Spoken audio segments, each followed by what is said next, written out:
Welcome and thank you for tuning in. You're listening to the Beyond 50 radio program. I'm Daniel Davis.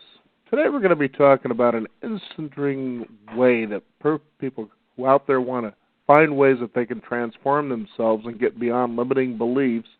In other words, sort of at this stage in their lives, maybe teach an old dog a few new tricks.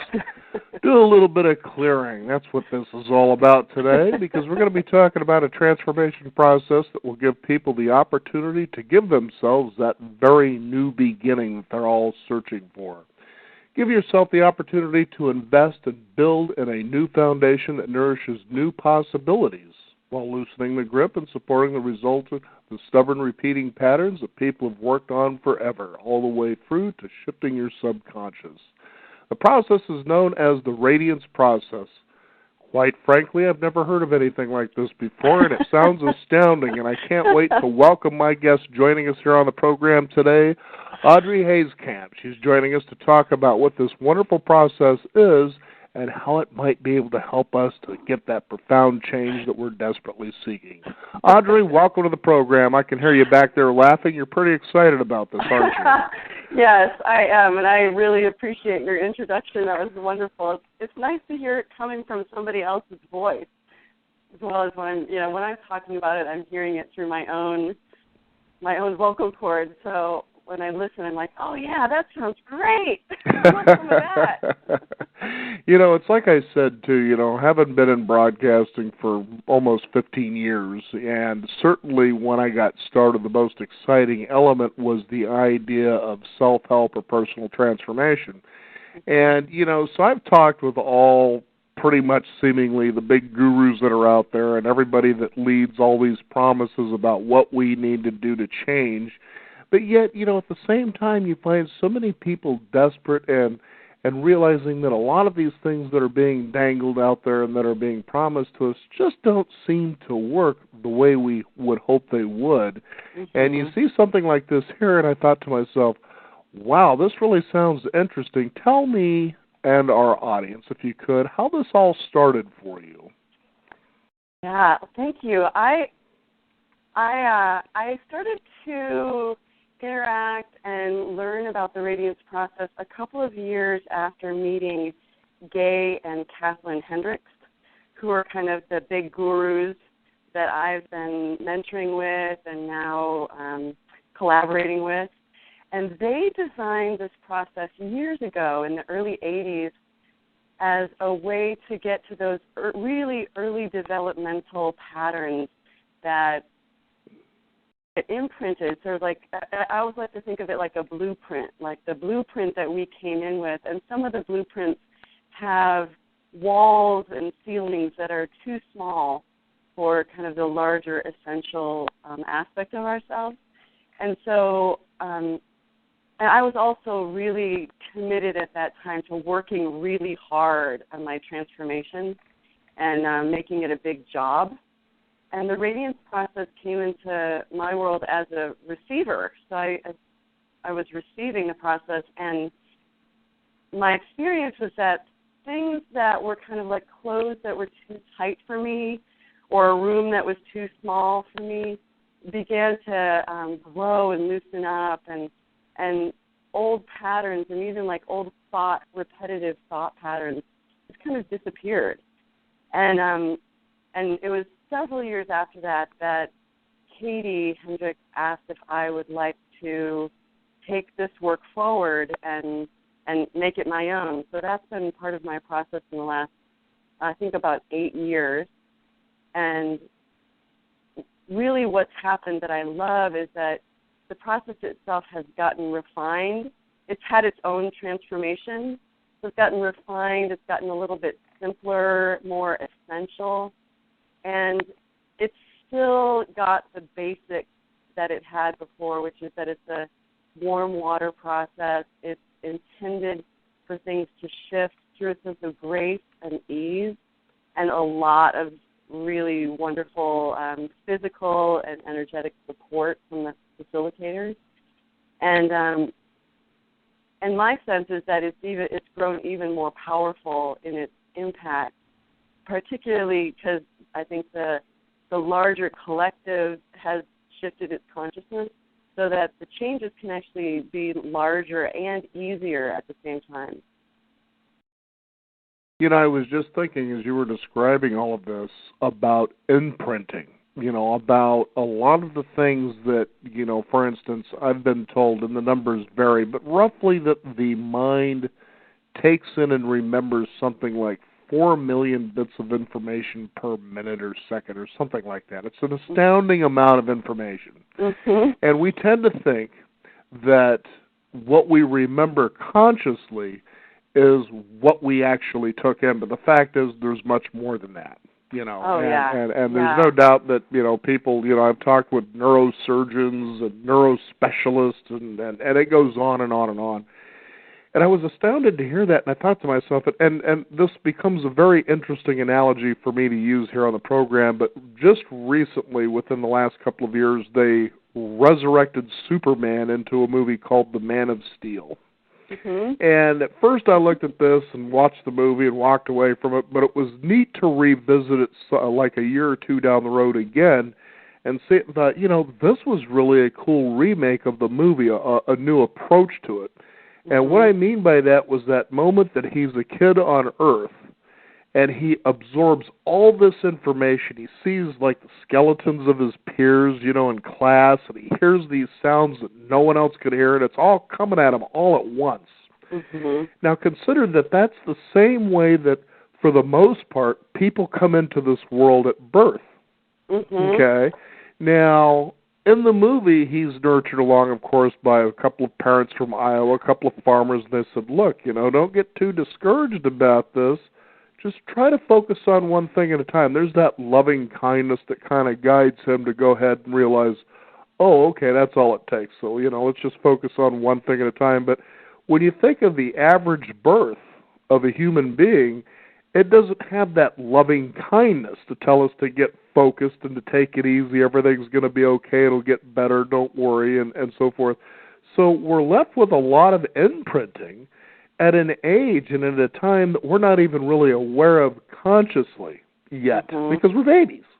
Yep. And I took a look at what you're showing here, and I would have to ask the question, is this that approach that helps give us maybe what a lot of us didn't have at that time? Absolutely. I love your metaphor. I think that's right on. And you know, what I love is that there's a lot of science now. I grew up as a scientist, so I actually have my degree in physiology, and I was pre-med in college, and so I like stuff that has some evidence behind it. Right. And there's a lot now around in the area of neuroplasticity and epigenetics. Bruce Lipton is someone that I've read a lot, and that are, you know, say that like probably only about 5% of our behavior and thought patterns has kind of like a consciousness to it. About 95% is repetitive, and in that early, from that often that really early time, and it's in the subconscious, because there's so much that we're absorbing when we're in utero, and at that, in those first moments, those first few years, in fact, that we just make as like that's just how the world is. And if, you know, and almost no one gets out of that experience without something, you know, some trauma or some emergency or some big, you know, turmoil or emotional upheaval or, you know, something like that. And then we download that as a perspective to our lives and a perspective in how we relate to one another. So the Radiance Process for me has, you know, brought in the felt experience, which I think is an important thing. It's not like the thought experience, but the actual felt experience in my body of being totally wanted and loved and supported and welcomed into my life experience as who I am. And almost no one got that experience. So introducing that as a possibility changes things. And for me, it allowed me to go, I have this insane amount of curiosity about stuff. I have a lot of energy. I have this lot of intense desire to explore, and many of those things I kind of dampened down because it's not safe. You know, like my brain, my subconscious said it's not safe. The world's a dangerous place. There's something essentially wrong with you. And what I've experienced with Radiance is that those essential qualities have been given much more space to express themselves. Mm-hmm. And as a result of having the felt experience of you know, all of me is welcome. All of me is lovable. All of me is encouraged to express itself and know myself as lovable. And in that kind of environment, you know, all sorts of things can change. Now, as you were talking about, this process was first developed, it seems, in the early part of the 1980s by Dr. Gay and Kathleen Hendricks. What was there a foundation they used to basically create the Radiance process? Well, they do have the Hendricks Institute, and they also have the Foundation for Conscious Living. So there's, and one kind of more of a training realm, and another one is more of a foundation that's sort of like carrying their message forward into the future. And they, you know, originally they were the facilitators. They were the ones that did it. And then now there's a growing number of facilitators to be offering the process. So they specifically, you know, are in the realm of teaching and sharing their experience of conscious living and relationship. And this is like one branch of that, what they're sharing and what they're bringing out into the world. So, and this is a branch that I've just gotten really involved in. Now, this one here, it's pretty interesting because in the process, what you use is a warm water Watsu pool. Tell us what that is exactly. It's a warm water pool. Typically, it's salt water. So and we like to call it like womb temperature. So it's womb temperature. Okay. Womb temperature. It's like 96, 97 degrees. And what I've learned is that in that quality, that particular kind of temperature, there's a body experience of relaxation. So it's not too hot, not too cold, and the kind of subconscious and the conscious mind can get a little bit melty, a little mushy, mm-hmm. And when there's a lot of science out now that says like real sustainable life change happens while you're having a good time. So it allows the whole system to feel really warm and supported in the water. You're also supported by two facilitators, and in a field, I like the word field, kind of like a pool of love. And so you're floating in this, and from that place, the old patterns, that kind of old nervous system can start to loosen, and new possibilities can come in. Mm-hmm. And it's lovely because I think there's a Japanese scientist that looked at the structure of water, and so we're bringing in a lot of love and gratitude and appreciation and into the water with the intention that the water itself is our partner in the work, mm-hmm. and then having someone kind of be in the pool of that rather than in a womb. Perhaps back in as they were gestating, their womb might have been filled with cigarette smoke, mm-hmm. or the reaction of the mother to any kind of parental turmoil, or a lot of fear, for example, or just the woman or the folks not really wanting to have a baby. And so it changes. I like to use the word what they get pickled in. So you kind of get pickled in whatever you're pickled in the beginning, but now this is the opportunity to surround yourself and get pickled in a brand new quality of energy, a brand new possibility for being supported and loved and wanted. It just all sounds so fascinating, and I know the Japanese scientist that you're referring to is Dr. Amiro Emoto, I believe it is. Yes. Emoto, excuse me. And and what he was suggesting, and it was actually shared in the movie What the Bleep Do We Know, You know, it makes a lot of sense when you talk about energy and quantum energy, for instance. And when you talk about, for instance, these patterns that we gain and these imprints can go back as far as us developing into a womb. Consider this, for instance, of the teenage pregnancy rate and the amount of single mothers out there, that as they become pregnant and they have this baby that's developing, and perhaps dad just decides he doesn't want to be any part of that life, there's an emotional turmoil that's going on with this woman. You know, there may even be thoughts, you know, I really don't want this baby.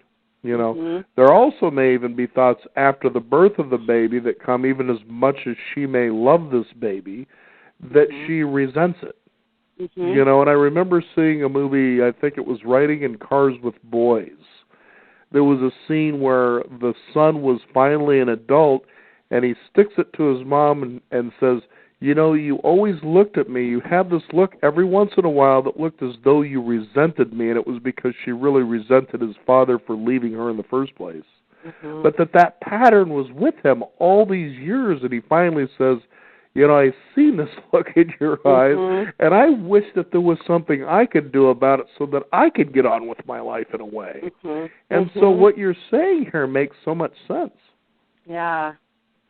Yeah, it's been a great area for me to keep learning and to really have a wow experience of how much we learn before we're cognitively learning. You know, what we download as this is just how I am, or this is just how the world is, and that those things are totally changeable. When you step into the possibility that they're changeable, and until the possibility opens, they're not changeable. Right. and yeah, you know, there are a lot of babies that came in. In fact, probably most babies, you know, at least over 50% came in like unplanned, unwanted, and there can be lots and lots of love, you know, in the presence of that. And still there's some unwinding that may need to happen there to really support that person as they're growing up to feel like, oh, I really belong here. I'm supposed to be here. I'm here for a reason. And rather than like I'm here, but it's not okay for me to be here. And it influences, at least for me, for sure, because I'm part of the population I'm talking about, is that, you know, my relationship to relationship, my capacity to connect with people, you know, has shifted a lot as a result of learning that this is a friendly universe, of learning that connection and giving and receiving attention can be really nourishing, and you know, rather than like attention hurts. And, you know, all of those things, it looks like it might be a really subtle change, but the impact and the ripple effect of those changes is really profound. I'm reminded of a gal that I talked with back in around 2000, I believe it was, and she had written a book called, and she was considered the baby whisperer, is what it was. She was from England. And it was interesting because she says, this was actually before we went on the air, we were talking about childbirthing and the difference, for instance, between what goes on here in America and how they go about it in England. And she says, you know, you guys here in America are rather medieval in your practice of childbirthing. She says, for instance, you know, the woman, she goes into the hospital, and typically they're turned out of the hospital within 2 days. So there's mom and baby out there on her own, right? Mom doesn't have a chance to be nurtured and relaxed. She says in England, there's actually a midwife process that occurs for a total of about 6 to 7 weeks after the child is born. So the mother has that time to kind of snap back into shape and relax, and the baby's loved and nurtured all at the same time. And I thought, wow, no wonder we're kind of nuts here in America sometimes. But this is all, I guess, a good start for a lot of our listeners to understand. We're going to go back from the beginning and let you realize that a lot of who you are started without you really having a whole lot of control or knowledge or awareness about what that is. But the good news is we can maybe go back right now, and we can hit that reset button. We can get that second chance so that maybe the decisions and the choices and the desires that we have will change in such a way that we'll just simply be astounded about just how great life truly is. Yes. That's been my experience. And there's some of those really early life experiences. I like to use the words like what comes around comes around.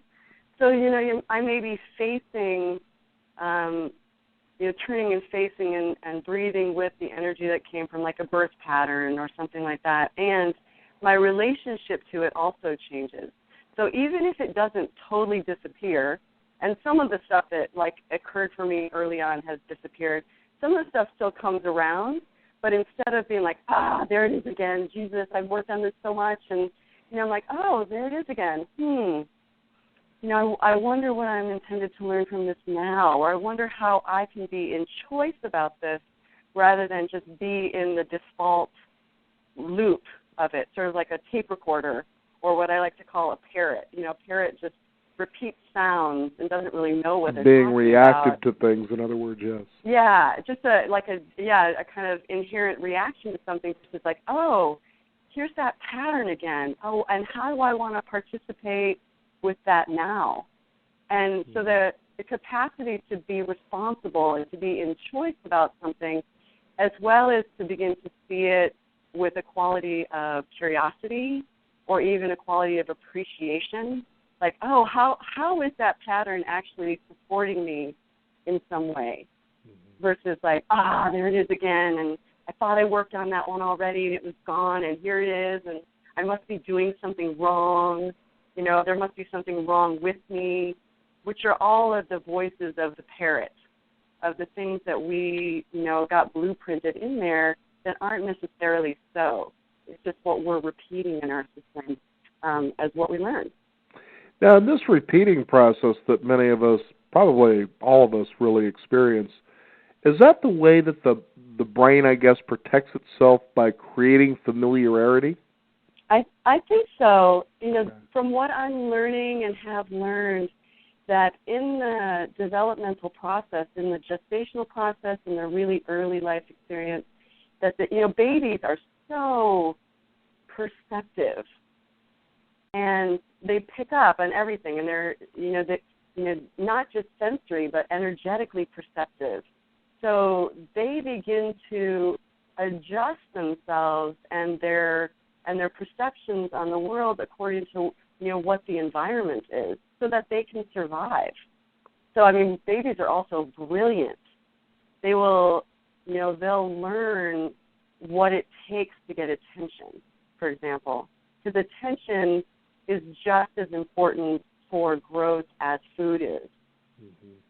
And so they'll learn really early on what it takes to get attention, any kind of attention sometimes, and they'll adjust themselves. And then we take those patterns forward, assuming that's just how the world is, or that's just how we are. And to learn like, there's actually their repertoire is much larger than that. But babies, they do adjust themselves so that they can survive in the environment they're born into.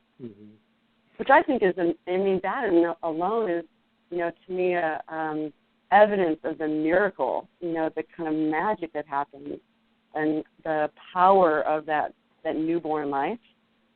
Like, wow, they're so brilliant and intuitive and wise, to do what they need to do to survive.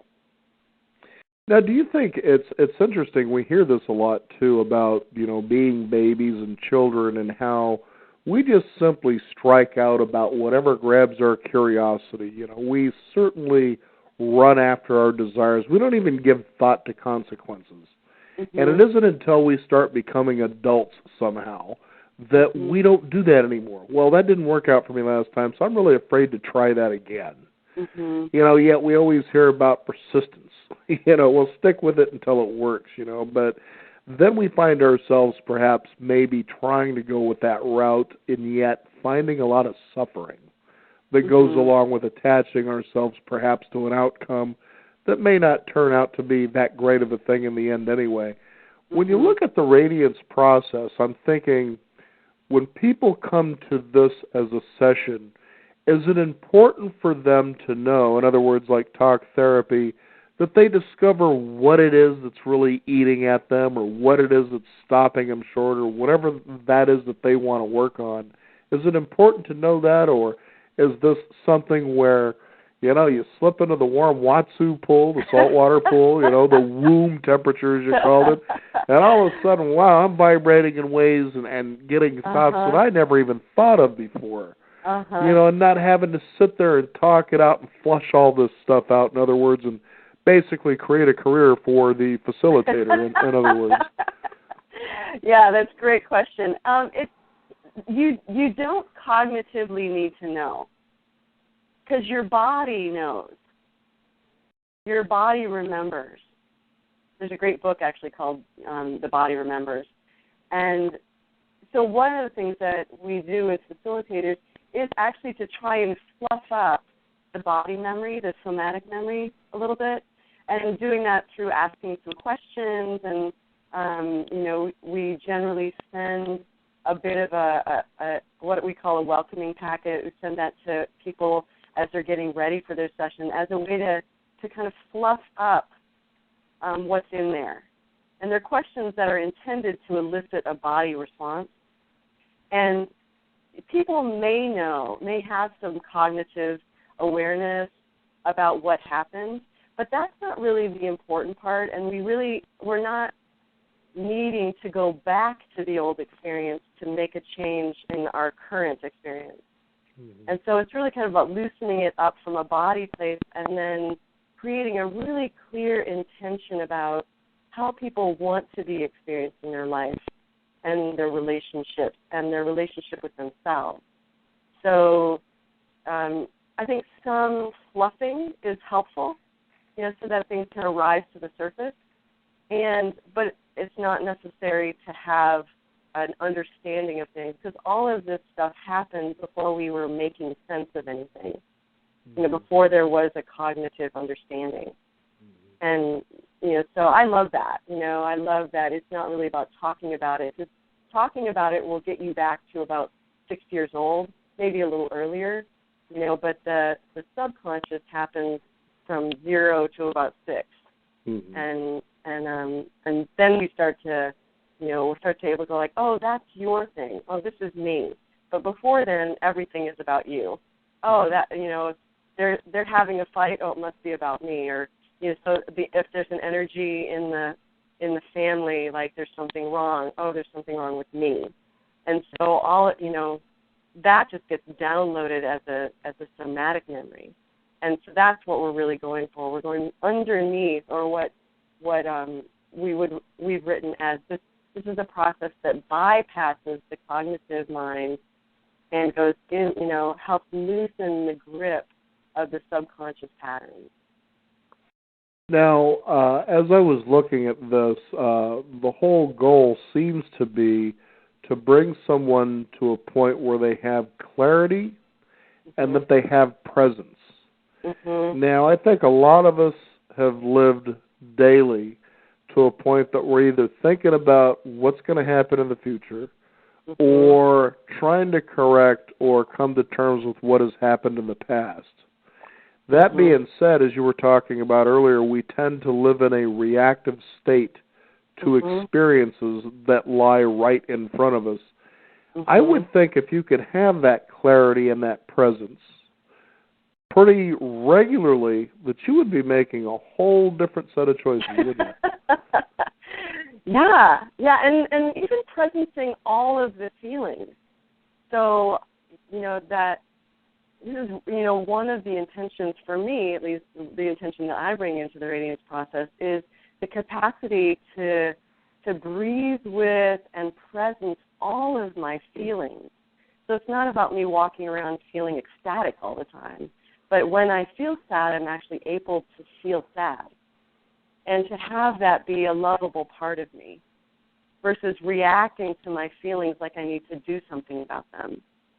And so, the clarity of how I'm with myself, how I'm with others, the capacity to presence, particularly my body experience, my current body experience, and make choices, hopefully, at least for me, choices that take me in the direction of new possibilities, take me in the direction of more intimate connections, of a greater sense of aliveness and thriving in my life.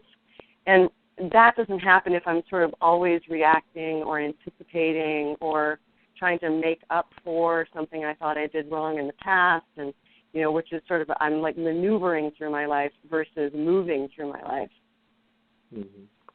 Now, when you started doing this for yourself, Audrey, what were you looking to, I guess, achieve? Well, I definitely went through most of my life thinking there's something fundamentally wrong with me. I think we all do living in America, especially because we hear so many messages that tell us, are you suffering from this? Or don't you feel you're missing out? I mean, look at these people having a great time. What's wrong with you? Or I like that that Seinfeld comedy bit where he's talking about being able to be in first class.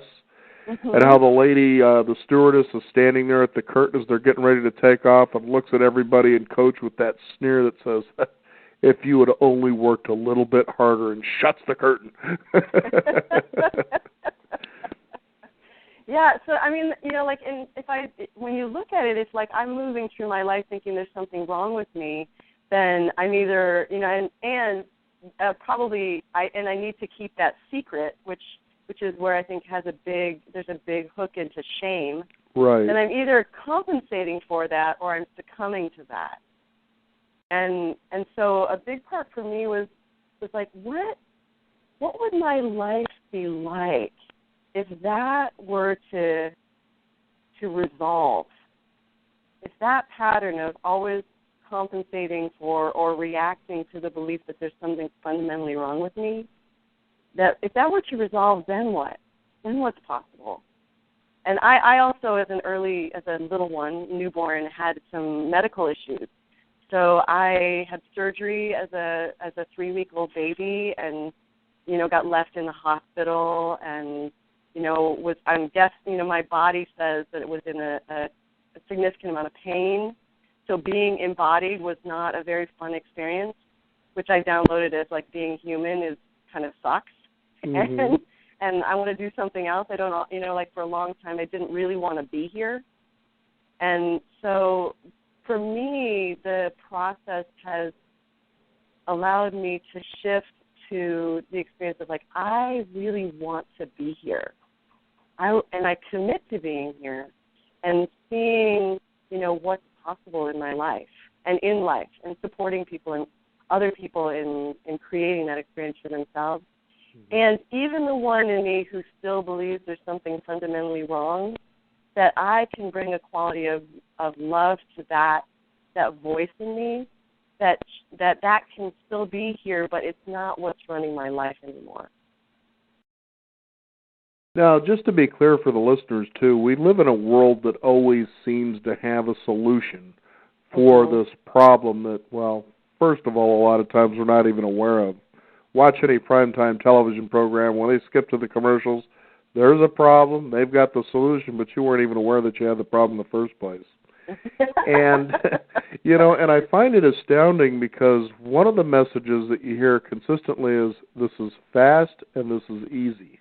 Mm-hmm. Okay? So if this correction doesn't happen fast and it doesn't feel like it was easy, just like what you're saying, there must be something wrong with me. I mean, hey, this process apparently they're presenting in front of me here is flawless. But the truth is, when you make that change, you've got to think of the fact that here you were playing a record over and over and over until the grooves were so deep that even the Grand Canyon pales by comparison. But the fact is, when you do make a profound change, things tend to seem like they get worse for a while, don't they? Was that your experience?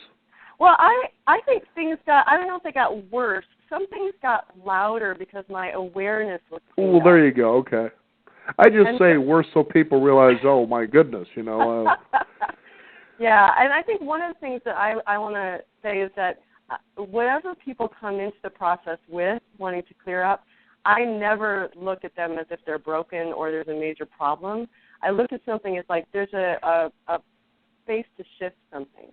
Mm-hmm. And one of the, since you sound like a movie buff, I'll reference a movie. The movie A Beautiful Mind. Ah. At the end of the movie, I don't know if you remember this. I love this movie. You know, his hallucinations, those voices that have, you know, like at some point were kind of like running his life. They're off to the side. Right. And the guy asked him, like, are they still here? And he said, yes, they're still here. But I don't give them as much attention, and they don't seem to bother me as much. You know, and I remember that movie too, Audrey, and what's interesting about the scene you're describing is those voices, of course, were characterized by actual people, you know, so that you've seen something tangible to get what was going on. But that, I remember that scene because that one voice was walking with them parallel, off in the distance, looking at him, just waiting for the opportunity to be invited back into his life again. You know, and it's really so true, isn't it? Yeah. And, so it takes a little work and some real mind muscle and spiritual and heart muscle to say, no, I know you're going to be there, but you just don't serve me anymore. Maybe you might start looking in another direction. Go bother them. So. Yeah, and for me also, like the willingness to see those voices as my ally in some way. So I think the reactivity also causes a kind of against energy. And anytime I give something a lot of attention that's against, I generally grow whatever that is I'm against. You know, my attention grows that. So when I give it my appreciative attention, like, for example, my fundamentally, like there's something fundamentally wrong with me, and I start to look at, like, what can I appreciate about that? What's the gift of that? And for me, it was like, wow, I really appreciate that I got really fine-tuned in what felt good. I also got,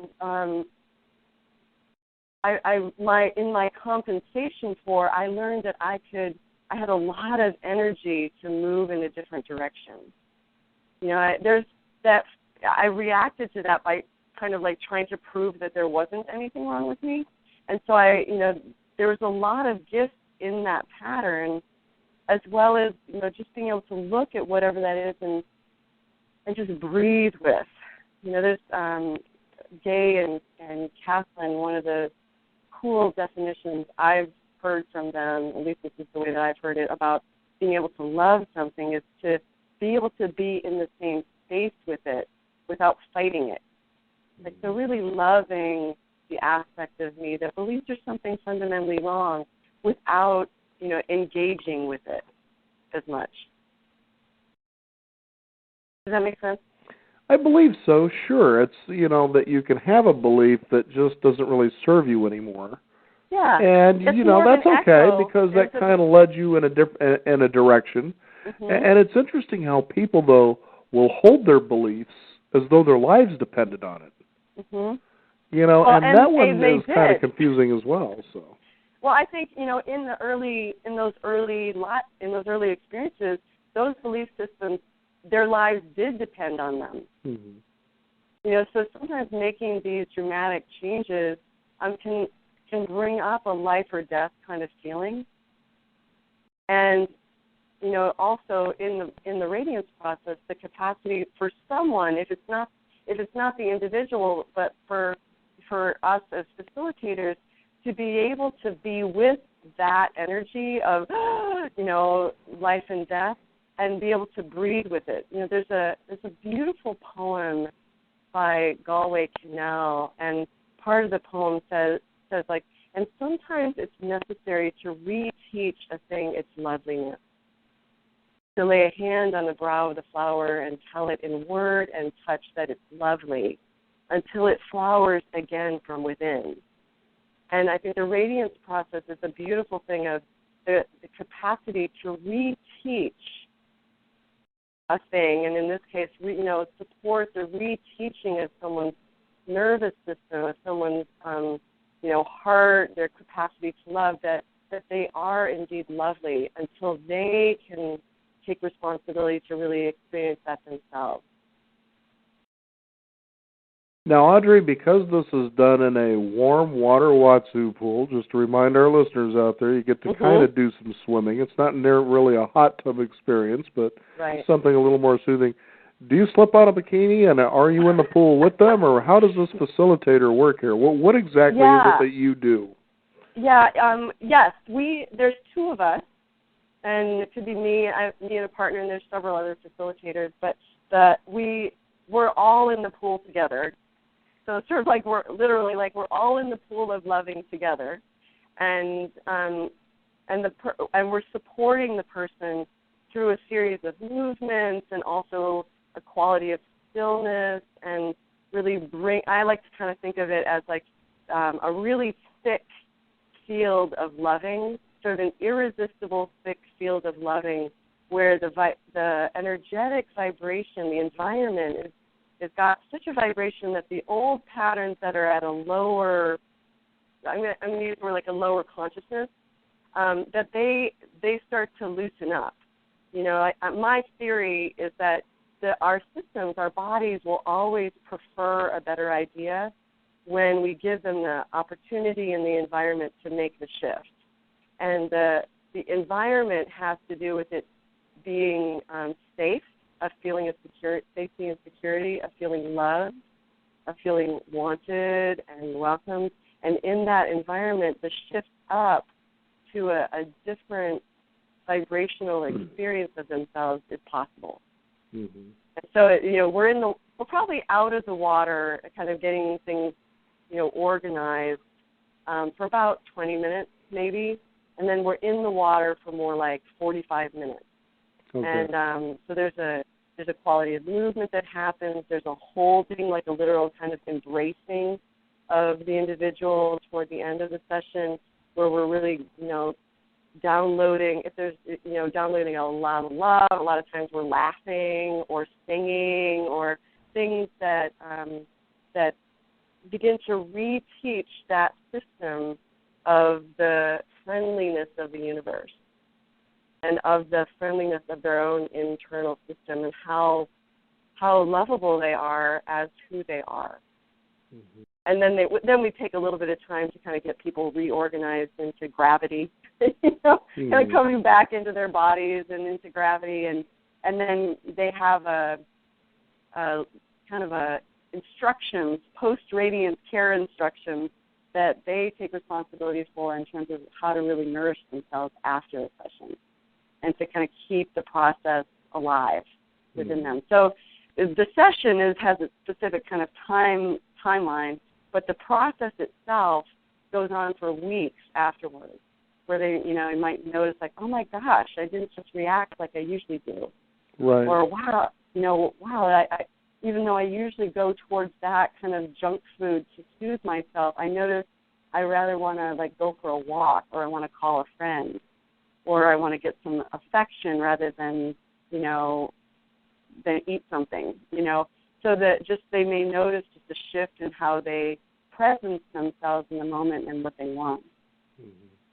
Now, how would you describe this? I shouldn't say describe, but what is different about this? I mean, I can see some real subtle differences all the way around here, but from what typically people will reach out for when it comes to trying to get that ideal life they want. Mm-hmm. Well, one of the things I always like to tell people is like I love that in our lives right now there are so many different possibilities, and this is what I've heard Bruce Lipton refer to as energetic medicine. Mm-hmm. There's so many beautiful possibilities for people, that go beyond the mind, that go into the subconscious, and this is just one. So this isn't the only one, but this is one that's worked for me. And the difference for me is that, I love water, and warm water is particularly lovely. And that I love the experience of being supported physically supported in the water. Like there's something about touch contact that's important for me. And with the Radiance Process, my experience so far over the years is that the people that come towards it have a body experience that draws them towards this particular process. Where their mind might be saying, like, why do I want to do that? Mm-hmm. But their body is just clear, like, go do that. Go do that. And so what I love is that, even the draw towards receiving, there's a more somatic, whole body inspiration for it. And I love that. People's body intelligence, brings them towards us. And the difference for me, from my experience, is also it's really graceful. Rather than my old paradigm of I got to work really hard for life change, I got to work really hard for my transformation. This really, melted that belief and away, pretty much away. It's not that I still apply that principle occasionally until I don't, but I also love that this gives people, and it's given me another possibility that where I want to go in my life and how I want to be participating in my life, that transition, there's a lot of transitions in our life, but that transition can really be very gentle and graceful and smooth and be filled with loving presence. Mm-hmm. And that's made all the difference for me. I don't have to work so hard. And there, a lot can happen when it looks like nothing's happening. Mm-hmm. Which, is, for me, who's been a really hard worker and kind of shoulder to the grindstone, I have Dutch and Swedish background, so a lot of strong constitution. That there's another way. And it's fascinating too, Audrey. I'm sure you've experienced this, especially now that you've had this Radiance process. You're a facilitator now, so you actually help affect this with other people, but that life really does get easier, that especially when you're really living through your heart, it's amazing how opportunities just literally almost fall right into your lap. Mm-hmm. Now, people see that and they'll think, yeah, but what happens, well, how come, for instance, I got cancer? I thought, well, that's just the universe in action. The universe is a chaotic place. Mm-hmm. But being in that place where you can snap back and say, well, this is interesting. I wonder how this is going to turn out. Mm-hmm. That's a different approach than being like that poor little mouse or rat that's in a python cage just waiting to die. Mm-hmm. There's a very big difference between those two, I guess, body sets, if you will, those two realities. Mm-hmm. Yeah, I think when I have the capacity to meet my experience with appreciation, it's my sensitive awareness with a sense of curiosity, how is this experience in favor of my evolution? And I have the possibility of meeting it with so curiosity, appreciation, love. Then everything else begins. And I like to add amusement. Not every experience is amusing. No. But you burn your hand on a stove. That's not amusing. Yeah, in the moment. Not amusing. It could be amusing in hindsight. Look at that. I did. That was crazy. But having the possibility of meeting my life experience from a sense of discovery, wow, what's this about? And curiosity and appreciation and loving presence, then my relationship to life is completely different versus meeting an experience of how is this evidence that there's something wrong with me, that the universe is an unfriendly place, that, and which then, takes me down that path. So it's just really about opening up the possibility for a new choice about how I meet my life experience. And the cool thing is the more I give that my attention, the more lovely things come to me. Mm-hmm. And, I still have stuff. I think as long as I'm here on the planet, that may be true. I still occasionally have pain in my body. I took a big fall, a few months ago, and that's there, but my relationship to those experiences is very different than it would have been 5 years ago. Mm-hmm. In other words, you don't really try to assign a bunch of meaning to that, in other words, right? No, not anymore. If something happens probably 2 or more times, or, especially 3 or more times, and I start to look at, how am I contributing to this? Or this is a theme now, so there's something in this for me to learn.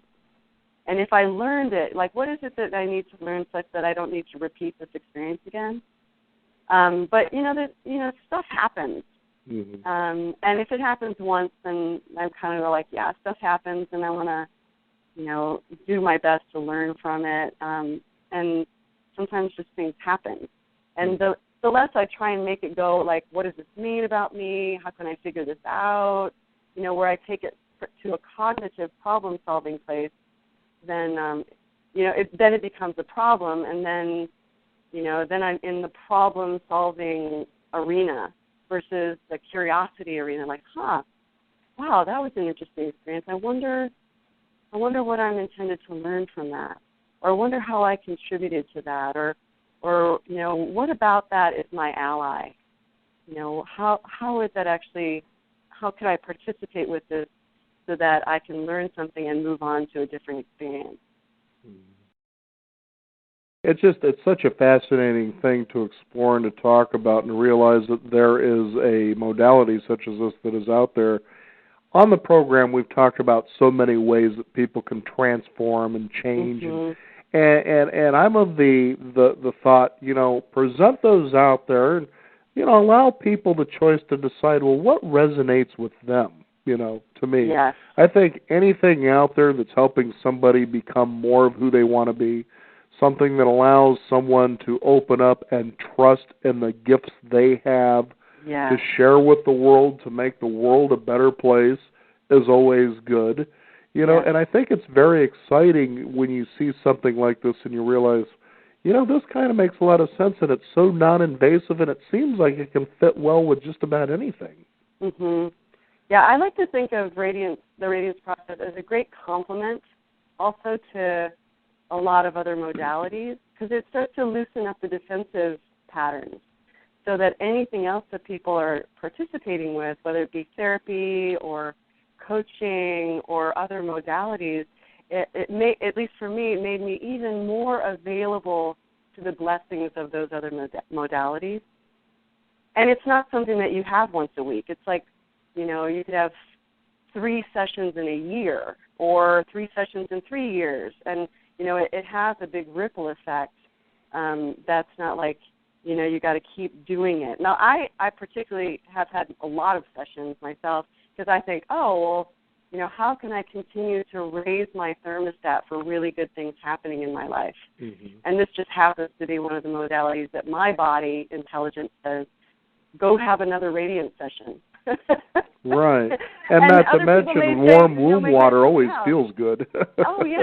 I mean, like, I think of, like, just bringing myself into the experience of being really loved and getting loving attention for an hour and a half. That's really about welcoming who I am in the world. Like, I think, well, how could that not feel good? Mm-hmm. How could that not support me in my day-to-day life? And like you said, which I appreciate, is that, people's body intelligence is so right on that some people are going to be drawn to this and some people aren't. And that's fine, because there's so many fabulous modalities that people can experience, and none of us have to be in competition with one another. Mm-hmm. It's like there's plenty to go around and plenty for everyone to get the thing that really resonates and fits them. And this just happens to be one that I'm super passionate about, and that really fits me, and how my body likes to transform and be supported. So, I never try and actually convince anyone into a Radiance session, because if you want one, you'll know it. Mm-hmm. And I love that. I really trust the wisdom of people. I trust their body intelligence. And then I just support that. Now, Audrey, I'm curious, because I know that you've worked with a lot of people in this process, and of course, listeners love stories. They want to say, well, this sounds interesting, but somehow we think that our story is unique, which it is. Mm-hmm. It's our story, mm-hmm. but generally the experience is shared by a lot of people. Mm-hmm. We've all gotten up on a bicycle and we've all fallen. Sure, your story is unique that you skimmed your knee, whereas this person didn't. But, you still experienced falling off the bike. Do you see how similar those experiences are? Mm-hmm. I remember there was a friend years ago, I kept telling her, suggesting to her, there's no experience that you have that hasn't been experienced before. The only thing that makes it unique is the story that you put to it. That's it. Mm-hmm. Mm-hmm. Now, that being said, as they're listening, so I suggest, well, why don't we share a story of what you consider to be a very profound transformation in someone that you've worked with and what happened there? And I'm trusting my body intelligence because I had one person pop up immediately who she was entering into a kind of an accelerated learning community that I participate with, and she was also in the midst of divorcing, a divorce that she didn't really want at the time, and like learning to be in her body and her emotions in a totally different way. And now, as I see her, and I'm still in relationship with her, that she has, and she's gone through several sessions with us now, so she's not just had one, but she's in relationship with her ex-husband now in a way that doesn't have the kind of charge it had before, and she's in relationship with her own feelings such that she can, let herself express her feelings in a way that's really friendly to her, rather than like getting angry and hurting herself, for example. Mm-hmm. And she also is building a business and really not even beginning, but she's in the midst of really valuing the gifts that she came here to share. And stuff is showing up for her. Opportunities are showing up. Feedback is showing up for her about, how much younger she looks, how much more alive she feels. You seem to smile a lot more. She smiles a lot more. And I don't, she has been intent in applying herself in lots of different ways. So I don't pretend that the Radiance Process is the only thing that happened. And I do think that it was supportive in, helping some of those doors loosen up or open up. Because she's been really great about, how she's been participating with the rest of her life. So, and it's like a complement, too. It supports the loosening of some of the defensive reactions so that all the other things have an even richer impact. Mm-hmm. And this has been about a year, I think actually about a year, exactly a year since I first met her. And when I look at her now, she really does, have a different sense of softness in her body. She has a relationship with herself that is more about really loving herself, and really knowing that she has something to share that's really uniquely hers to share, and she's doing it. Mm-hmm. So, and that's just one story, and I've seen hundreds of different people, and everyone has their own story, and could probably tell you 100 different things about what's happened for them. Sure.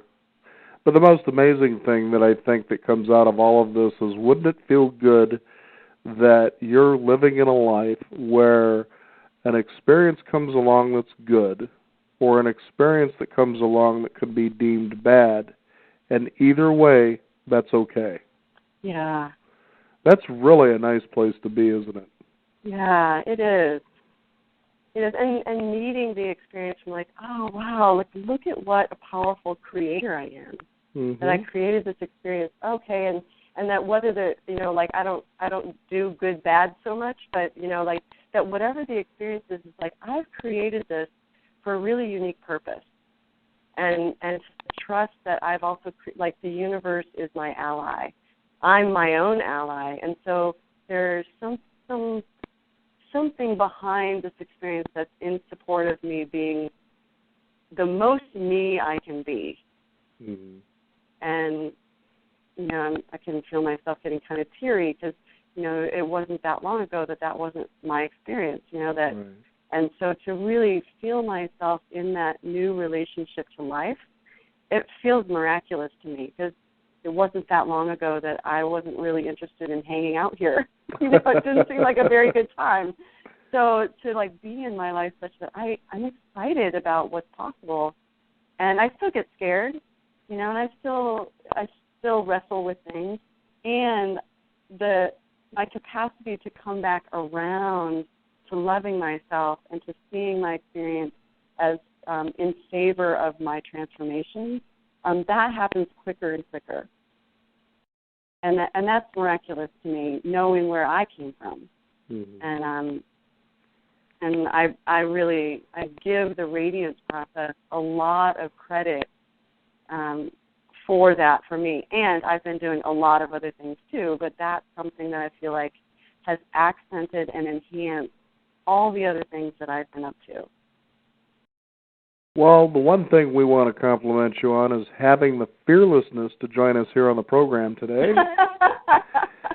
Thank you. Yes, I probably wouldn't have done this a few years ago either. Oh, it's funny. I'll tell you what's really funny about doing this, especially when I used to do it in studio regularly, is when you would see guests come in that have never done it before, and you could just see they're a nervous wreck. You know, It literally is like the cartoon, with those little awareness things flying off of them or whatever the case is. And after about 5 minutes as I start the show, all of a sudden they forget that they're actually on the air talking to a few 100,000 people.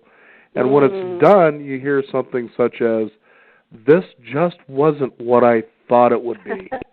And the funny thing is, most things in life just aren't what you thought they would be. Yes. They're not what you think it is. They're not the story you make up about it. It sure is. Now, Audrey, is there a website people can explore more about the Radiance Process and maybe where they can find a facilitator in case they become interested? Yes. The website is www.theradianceprocess.com. So it's exactly the name of the process.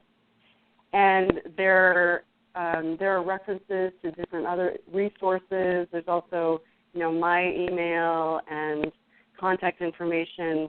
We have facilitators now that are getting trained in the Denver Boulder area and also in Portland and here in Central California, which is where I am right now.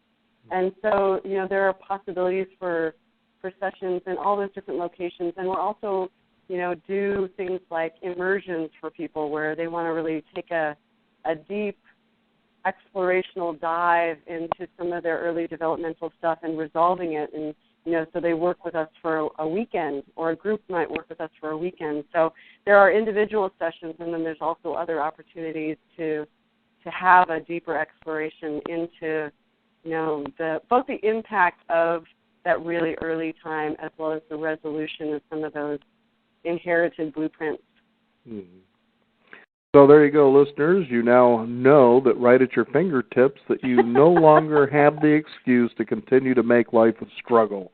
Get out there and make it a lot of fun. And Audrey, we want to thank you so much for joining us here on the program and sharing this with our listeners.